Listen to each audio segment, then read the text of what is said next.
So, okay, I'm recording now. Welcome everybody to the call.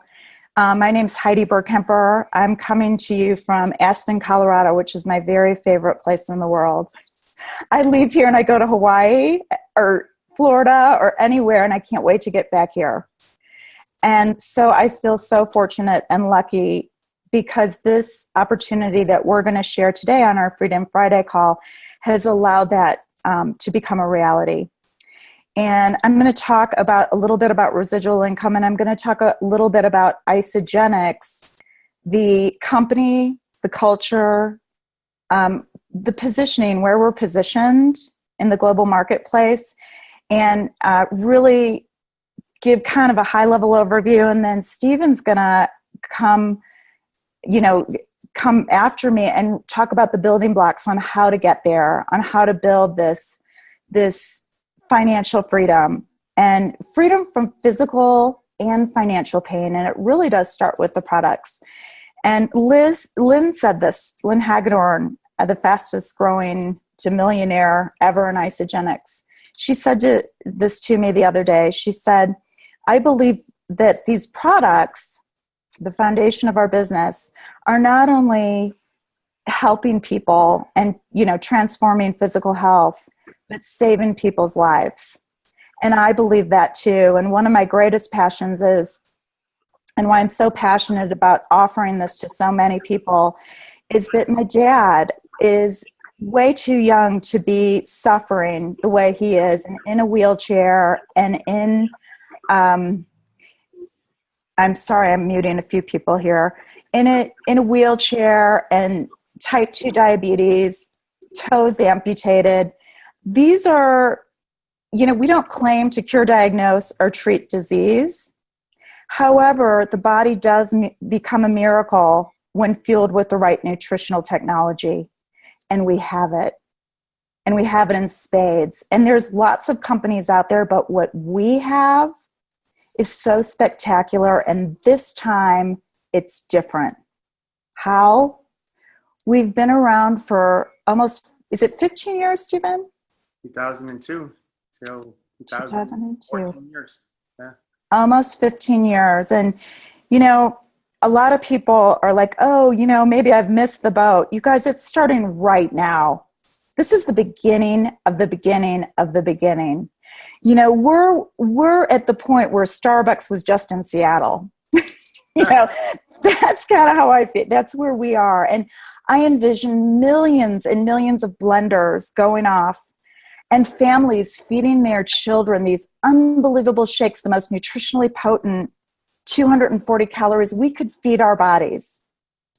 I want everybody after this call to go out and do what Stephen talks about doing. Become a consultant, become a manager, get into major momentum, because right now is the time where you can change your family's financial future, not to mention their physical health, for generations and generations. And if you don't have that confidence in you, listen to Stephen and I and borrow our belief, because I know that this is the vehicle I've always been looking for, and I know that the time is now. So I'm going to talk a little bit about residual income, and I'm going to share my screen. Stephen, can you see my screen? I can. Okay, this is hopefully going to take your breath away when you understand this slide. And I remember when Paul, my husband, who's a financial guy, was looking at this business, and he didn't even care really about the front end of the front end money, but he should have. And here's why. The building blocks keep people in the game. The ACMDE, which Stephen's going to go over. And Isagenix is so generous. I mean, most companies have, they're more direct sales oriented and they have a lot of upfront money, but not that incredible residual income opportunity. Other companies have an enormous back end opportunity, but people have to work for years and years to build that. So Isagenix really combines both. They've poured millions and millions of dollars into the front end I call it the bridge money to get to this residual income. And when you first start, you're going to be 99% of your income is going to be from the rank advancement bonuses, the product introduction bonuses, that upfront money. Now, 99% of what Stephen earns or what I earn is from the residual part. And 1% or so is from the upfront money. So I really want you to keep that vision as we back into Stephen's part when he talks about the building blocks, how you get to this residual. And before I get into the brass tacks of this slide, which is so powerful, I want to tell you my own story, if I may. Is everybody okay with me sharing that? Thank you. So I worked really, really, really, really hard in this business for about 3 years. And I built a residual income. And you guys, I share this because I just feel like it's so powerful, because at some point, sometime, your family's going to need you. The shit's going to hit the fan. Something's going to happen. Something's going to be sick. Well, in 2015, in the Burkemper family, all of those things happened. My dad was diagnosed with, basically, he was in the hospital and they said he was going to die 4 times. So I was able to be there for him, and he's still here. And I don't know if he'd still be here if I didn't have that opportunity to really take care of him and help my family even through that. My mom, my son, who finally reached kind of his dream of being a professional hockey player. He'd worked all of his life. Was in a horrible car accident in 2015, and it was a career-ending injury, and it was tough. And he crushed his leg, and he's going to be okay now. This story has a very bright ending. And I, after being sober for 12 years, relapsed. And, I could blame it on a lot of things. We were moving to Aspen, and, during this time, 2015 as well, our house was on the market. There was just an enormous amount of stress. Well, I got to go to treatment, and you know what? A check came in every Monday. Ding. We get a little ding on our phone. And like my least check per week on Monday when I was in treatment was about $3,000 per week. That's what residual income is. So I'm so grateful. And now I'm living in a place that I love. And, I took 2015 off, and I still made a multiple 6-figure income. And that takes my breath away. And I know Stephen is like this as well. I'm so passionate. We're in a really good place right now, financially, in every way, our family. I'm so passionate about sharing this gift.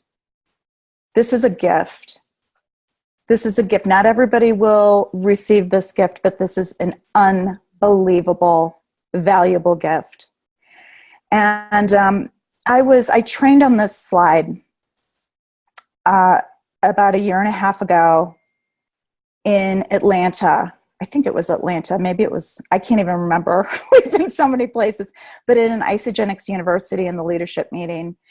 And I went over this with Richard Stagg. And even Richard Stagg, if you don't know him, is our, he's in compliance. He's one of our lawyers on the legal team. He's head of the legal team.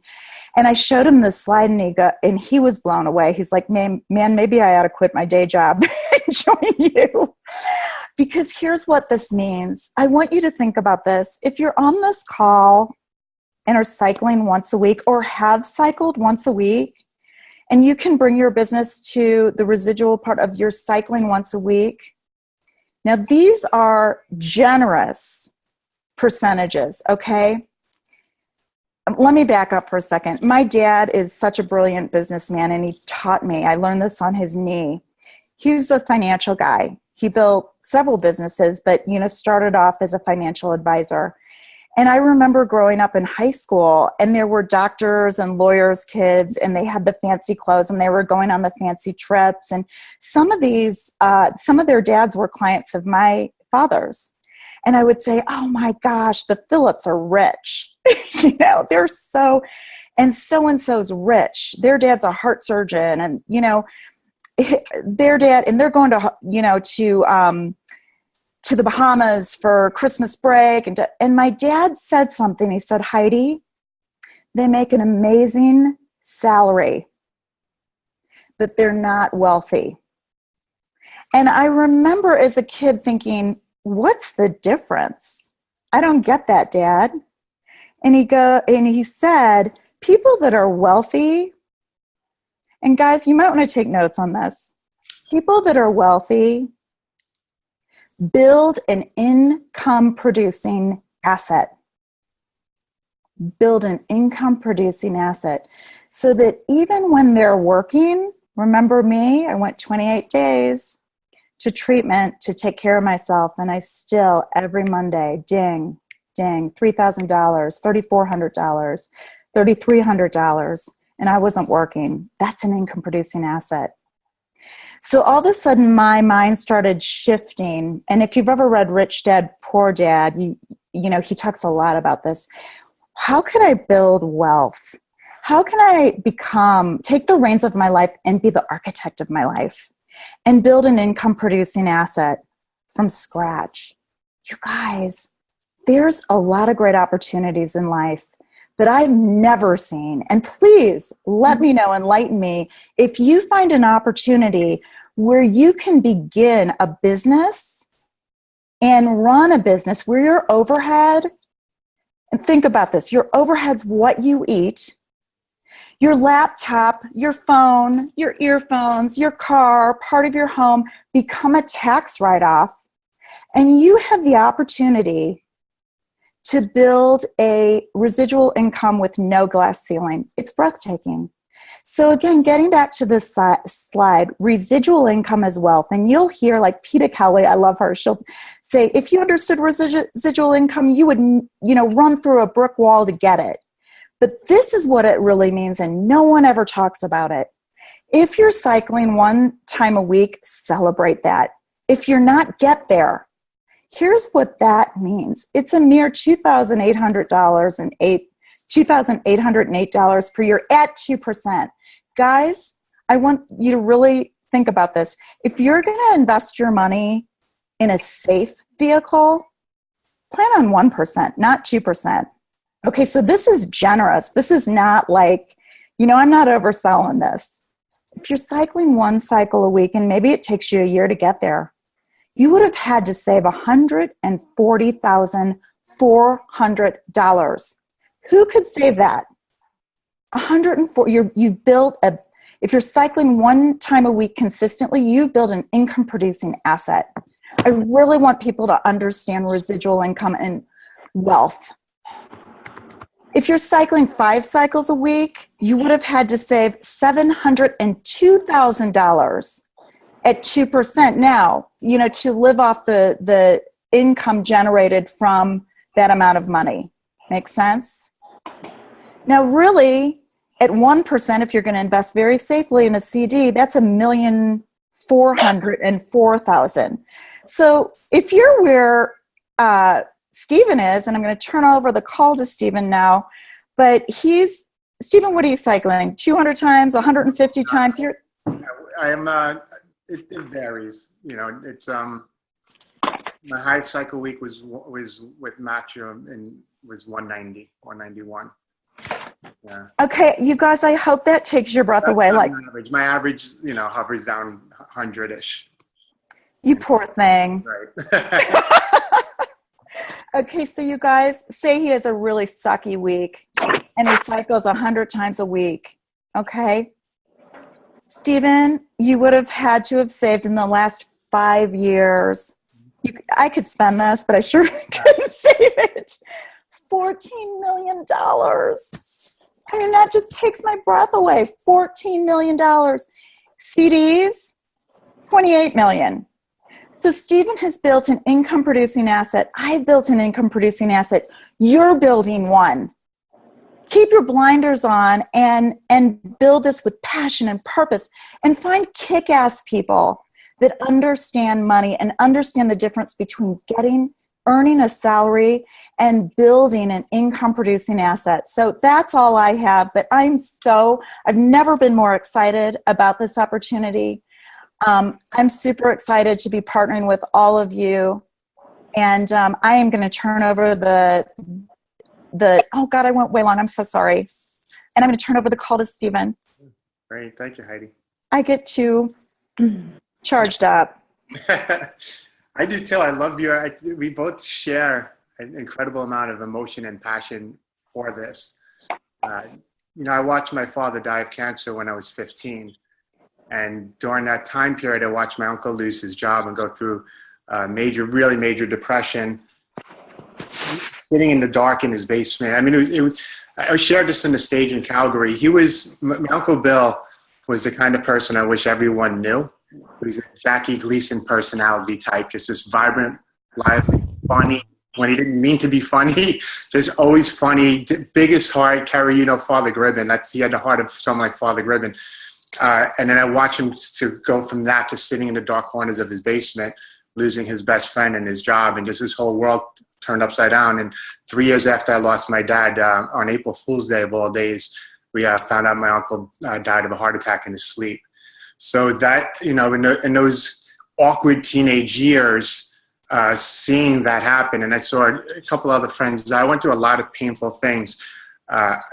It's left an impression too, one around health and the other around the lack of security and job security in the corporate world. And as fate would have it, a month before I had enrolled into Isogenics, after the collapse that I went through and being sold to a company and watching 1,200 people lose their jobs and some people lose 25% of their pension money, I found myself unemployed in July 2011. And then this opportunity came about a month later. And I had seen, Lisa and I, for those who don't know, Lisa DeMayo is my sister. We're 2 years apart. We're best of friends. I watched her break our chain in that cycle of not having money growing up. We came, for all intents and purposes, I guess you could say we're lower middle class, having a widowed mom, working 2 jobs, doing all to do to keep our house. And I watched her become a self-made millionaire in this industry. And I'd never been cynical of the industry. I just never saw a company that personally I can get as passionate as Heidi is. And I am, what you're sharing, as I am, and a lot of you are about Isogenics. So product experience ignited that passion. I did lose weight that I needed to lose. I regained my vitality. My spirit started to come back, physically, my energy soared. Started sleeping through the night. So that ignited the passion. And then I had I'm still in a learning curve over 5 years in this. It's never ending learning. And coming from a sales background and a financial background.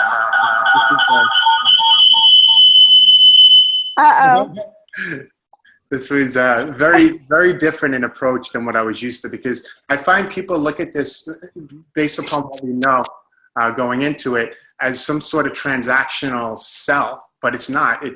This is a relationship, friendship building environment and culture. And that's what I've been able to do successfully as I've grown into this. I've identified people that came into my organization that wanted this and was able to meet with them, and we started figuring it out together. So it's very messy, like going through this process. There's a lot of inevitably there's going to be some drama and there's different things. But what I love about the whole journey is the introspective work of it all. And it gives us an opportunity with this vehicle, just by design and the nature of the industry, especially tied in to the nature of these products, to do introspective work. And similar to you, Heidi, I do, I have battled. I appreciate your honesty with that. And I have battled with addiction. And,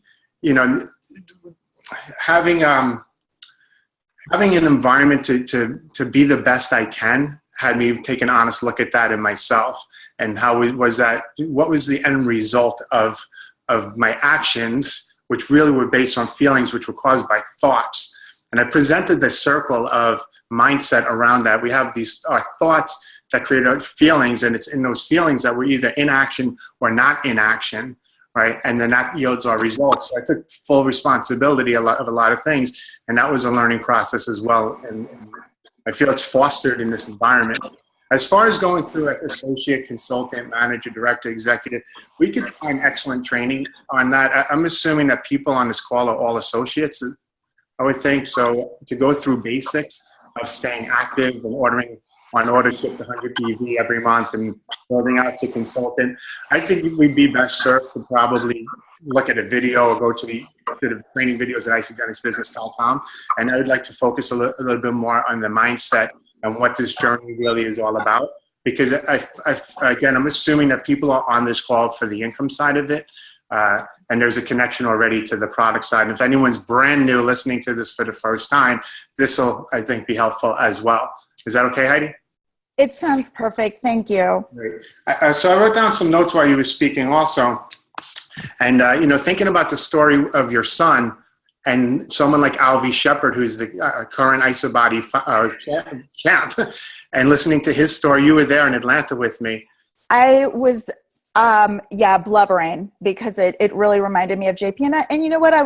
It was very fortunate that JP did not go into a depression after that happened. And really, and I'm thinking maybe these products had an effect on that. My kids, Isogenics is a family affair. We all use and love these products, and his spirits, he got through it very gracefully.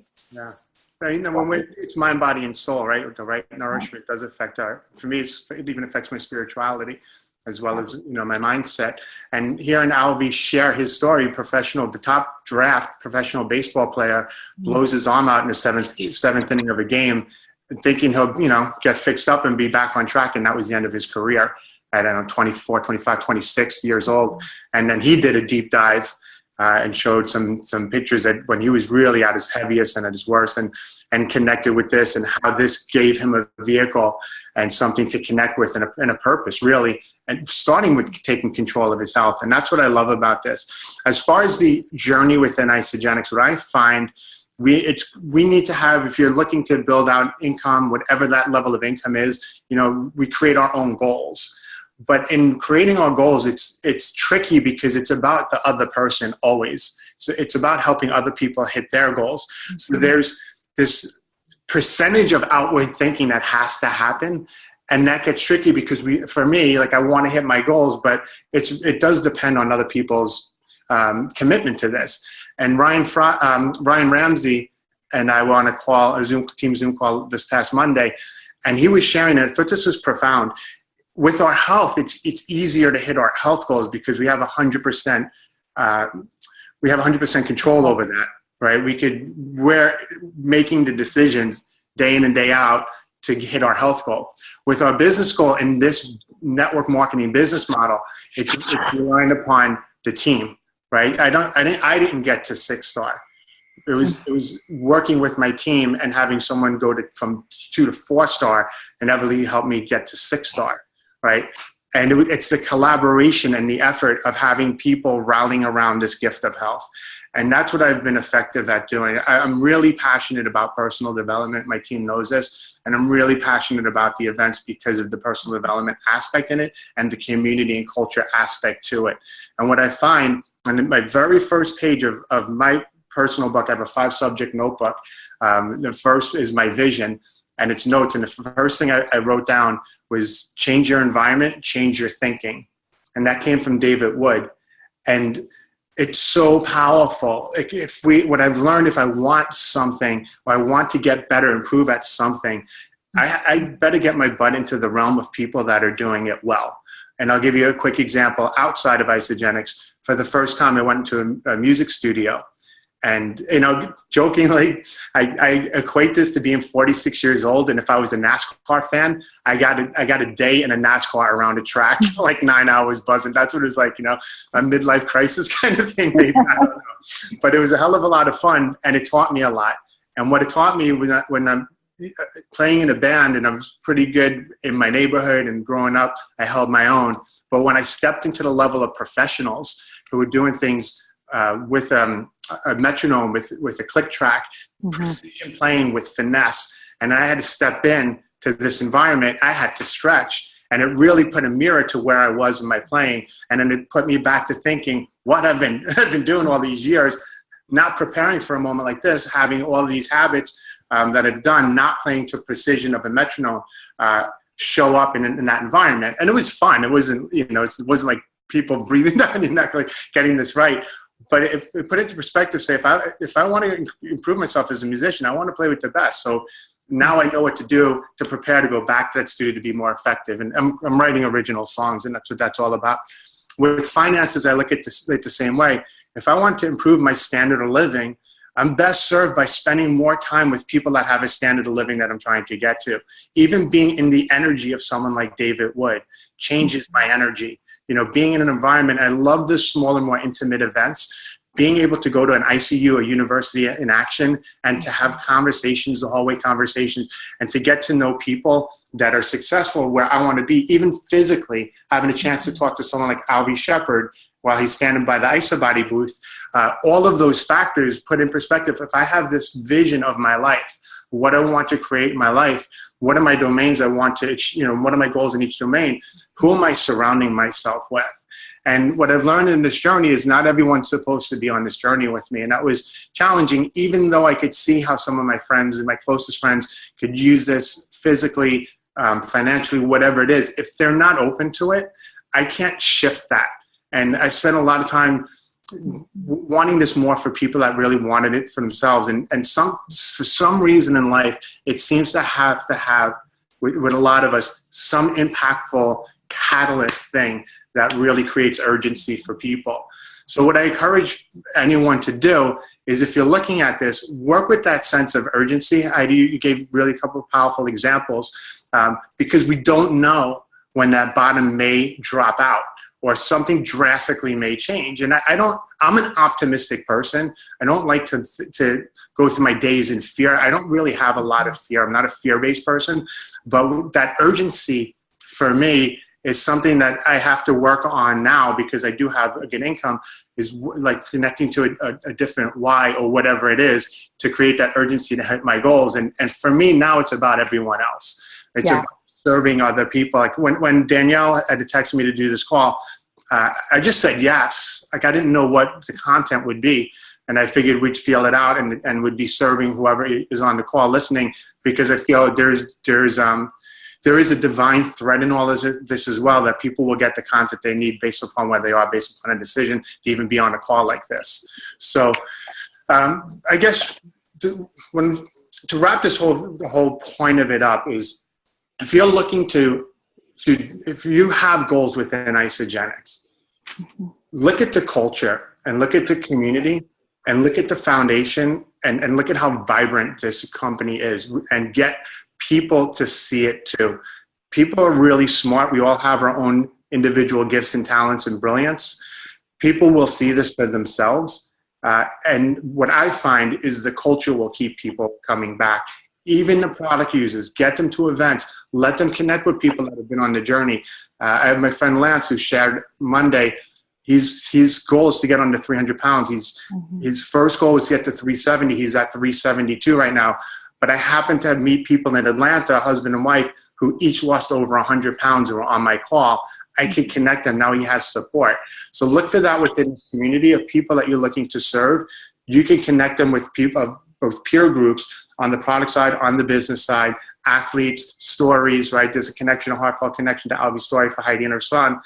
All of this is going on in this community. And it's unbelievable to me when I wake up to think of where we are in time with technology to be able to link arms visually and do something like this all over. I don't know if anyone's outside of the country on this call, but to be able to link arms and communicate and support each other for our own personal individual empowerment with this vehicle. And at the end of it all, the financial piece is a vehicle to another means. Money's benign. We can't eat it.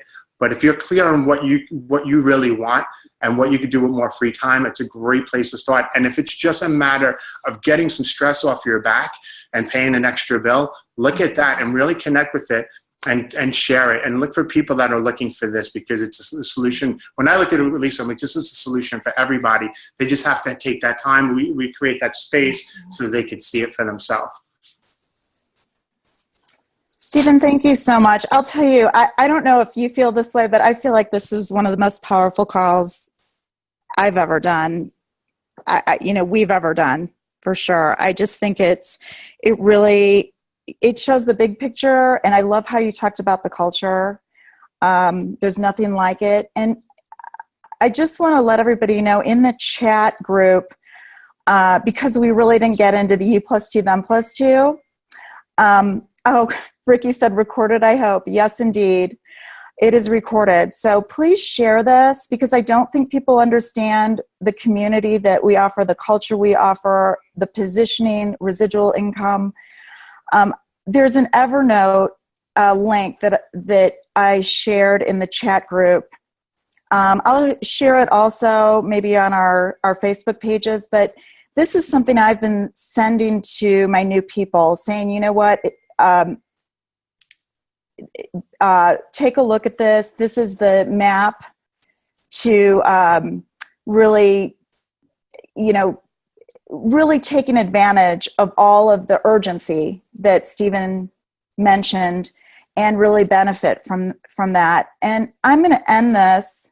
I'm going to stop the recording, and then we'll open it up for questions. But I'm going to end this with something that I shared yesterday in our private Facebook message idea exchange group, and I got from Tony Robbins. When you are sharing, well, this wasn't from Tony, but the last part of it is, when you're sharing these transformational solutions that Isagenix offers, solutions for weight loss, healthy aging, athletic performance, energy, improved sleep, and wealth creation, come from a place of deep caring to develop a strong relationship with people. If you look for their deepest needs, it's about them, not you guys. Not just what they say they want, but what their gut level wants and needs. Find that, dig deep, and you help them to meet that. There will be no limit to the income, the joy, and the deep friendships that you will create. So thanks, everyone. And Stephen, thank you. I mean, that is exactly what I just kind of wrap things up with, what you talked about. So, when you had mentioned wealth versus income, the wealth for me is the international community and the friendships. And when I think about that, David Wood's son is coming here, right? And I've never met the kid. And Richard, so those of you who have been to events and know the green shirts and are great volunteers in Isagenix events, he had inboxed me saying, hey, Ben, David's son, he'll be in New York and he wants to spend some extra time and hang out and go into the city. And I live right outside now. I live in New Jersey, right outside of Manhattan. I'm just like, yeah, he can crash at my pad or whatever. So I've been talking to this kid, and he's so excited to come here. And then I actually will be in Phoenix. So he has my apartment with, a nice place where I live and access to the city. And his kid's thrilled. And to me, having international relationships and the ability that I can go to Calgary, I can go to Nova Scotia, I can go to Vancouver Island, Australia, throughout the country, Colorado. We have this global network of people too. And the friendships that I've made are so authentic. And going back to your honesty, how you shared, Heidi, to me, that's the wealthiest part of all of this, is to know that, we have people that would truly have our back and care, and putting the hot coals together, people that want to grow, surrounding ourselves with people like that is just a blessing. So I so appreciate that, Stephen. And I last week had Joe, Donna, and Deborah Carlin here in Aspen, and I'm going to come visit you. I want to come out here to Aspen. I so agree. I was in Palm Beach with Bianca, who's on right now, and you're so right. I mean, this is the best thing since sliced bread. So thank you so much. I'm going to stop the recording.